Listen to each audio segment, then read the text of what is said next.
bener juga kata Bang Kumis. Gua harus bisa nyalengin sebanyak-banyaknya. Soalnya kalau duit gua udah banyak, gua pasti bisa ngelamar si Rokaya.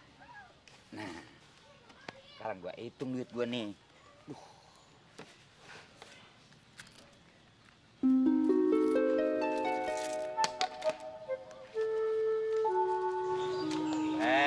Duit gua cuma 6.500. Bagaimana gua bisa beliin celengan Semar?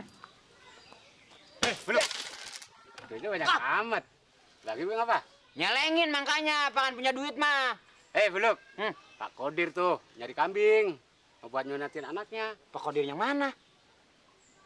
Tuh orang baru yang pindahan. Yang rumahnya dekat rumah istri ketiga Mat Kumis. Oh iya. Saya kayaknya nggak kena istri yang ketiga yang mana. Emang ada perlu apa sih?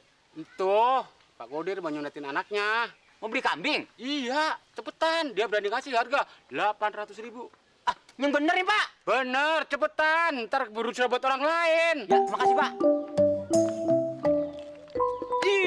Kalau yang namanya rezeki, nggak usah Uber kemana-mana, pasti bakal datang ke tangan gua. Rokaya, pasti gua ngelamar lu. Rokaya, Rokaya. Tapi duit gua ketinggalan.